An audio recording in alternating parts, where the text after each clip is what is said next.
Price Lord. எப்படி இருக்கீங்க? சந்தோஷமா இருப்பீங்க விசுவாசிக்கிறேன். இந்த நாளிலும் கிறிஸ்துமஸ் பண்டிகை காலங்களில கிறிஸ்து எதற்காக இந்த உலகத்துக்கு வந்தார் என்பதெல்லாம் நமக்கு தெரிஞ்சாதாங்க இந்த கிறிஸ்துமஸை கொண்டாடுறதுல ஒரு அர்த்தம் இருக்கு. ஸோ இந்த அர்த்தமுள்ள கிறிஸ்துமஸை கொண்டாடணும்னா அவர் எதற்காக இந்த உலகத்துக்கு வந்தார் என்கிற வார்த்தைகளை கொஞ்சம் தியானிப்போம். இதற்கு ஆதாரமாய் யோவான் 1ஆம் அதிகாரத்துல 45வது வசனத்தை வாசிக்கிறேன்.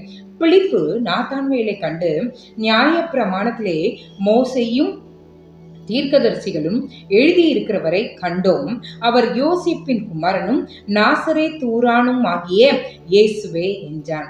யோசிச்சு பாருங்க, நாத்தான்வேல் பிலிப்பு நாத்தான்வேலை கண்டு பிலிப்பு சீஷன் இடத்துல சொல்லுகிறான் என்னன்னா, நம்மளுடைய தீர்க்கதரிசிகள், நம்மளுடைய மூதாதையராகிய மோசே இவர்கள் எல்லாம் சொன்ன அந்த மேசியா இவர்தான் என்று அவன் சொல்லுகிறான்.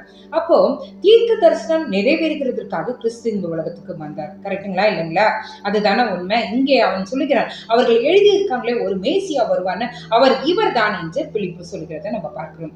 இப்போ ஆண்டவர் நம்மளை பார்த்து சொல்றாரு, அம்மா நான் என்னை குறித்து எழுதப்பட்ட தீர்க்க தரிசன வார்த்தைகள் நிறைவேறதுக்காக இந்த உலகத்துக்கு வந்தேன்.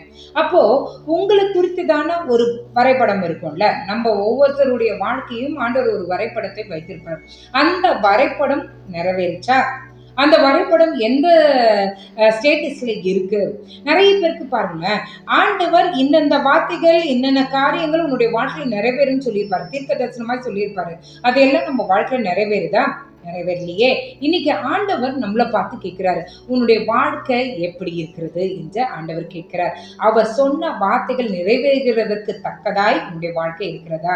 அவர் சொல்லுகிற காரியங்களை நிறைவேறத்தக்கதாய் உன்னுடைய வாழ்க்கையும் உன்னுடைய என்ன சொல்றது, உங்களுடைய பேச்சு நடை எல்லாமே இருக்கிறதா என்பதை சீர்தூக்கி பாருங்க.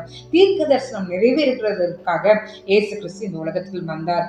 உன்னை குறித்ததான திட்டமும் சித்தமும் நிறைவேறுவதற்காக கர்த்தர் இந்த உலகத்துல உங்களை வைத்திருக்கிறார். அது நிறைவேறணும். 2வது காரியம் ஆண்டவர் சொல்றாரு, இந்த உலகத்துல ஒவ்வொரு நாட்களிலும் ஒவ்வொரு காலங்களிலும் கர்த்தர் தீர்க்கதரிசன வார்த்தைகளை கொடுத்து நம்மளை அவர் புதுப்பிக்கிறார். அது நம்மை தேய்ச்சுகிறதா இருக்கிறது.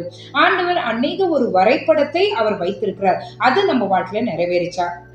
இன்றைக்கு ஆண்டவர் நம்மளை பார்த்து கேட்கிறாரு, அது நிறைவேறிச்சா? அந்த வார்த்தைகள் நிறைவேறணும்ல. கிறிஸ்து நிறைவேற்றி முடித்தார்.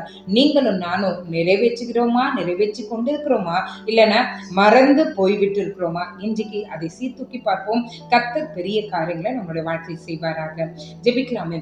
ஆண்டவரே துதிக்கிறோம், சோதரிக்கிறோம். தீர்க்க தரிசிகள் சொன்ன வார்த்தையை நிறைவேற்றுகிறதற்காக, அவங்க பொய் சொல்ல, அவங்க உண்மையை தான் சொன்னாங்கன்னு சொல்லிட்டு அதை நிறைவேற்றுகிறதற்காக நீங்க இந்த உலகத்துக்கு நீங்க வந்தீங்க.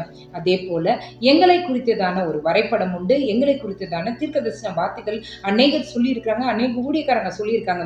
அது எங்க வாழ்க்கையில நிறைவேறணும்ல. அது நிறைவேறாம இருக்குதே ஆண்டவரே, எங்களை தயவாய் மன்னிங்க. அதை நிறைவேற எங்களை நாங்க விட்டு கொடுக்க எங்களுக்கு உதவி செய்யுங்க ஆண்டவரே.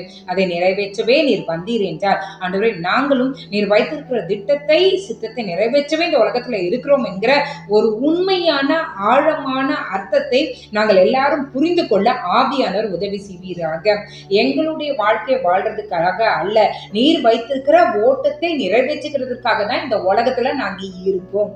இங்க இருக்கிற உறவுகள், இங்க இருக்கிற காரியங்கள் எல்லாம் அற்பமானது, மாயையானது, அழிந்து போகிறது. கர்த்தர் வைத்திருக்கிற பிரதான திட்டமே நிலைத்து நிற்கக்கூடியது. அப்பா, அந்த பிரதான திட்டத்தை மனதிலே வைத்து நாங்கள் செயல்படுகிறவர்களால் எங்கள் ஒவ்வொருவரையும் நீங்க மாற்றுங்க. இந்த கிறிஸ்துமஸ் எங்களுக்கு அர்த்தமுள்ள கிறிஸ்துமஸா இருக்கட்டும் ஆண்டவரே. நீர் எங்களை நம்பி நீர் சொன்ன வார்த்தைகளை நிறைவேற்றுகிற பிள்ளைகளா நாங்கள் எல்லாரும் இருக்க உதவி செய்யுங்கப்பா. காலை எழுந்து உங்க நாமத்தை மகிமைப்படுத்த கிருபை செய்யுங்க. இயேசுவின் மூலம் ஜெபம் கேளும் நல்ல பரமபிதாவே. ஆமென், ஆமென், ஆமென். God bless you.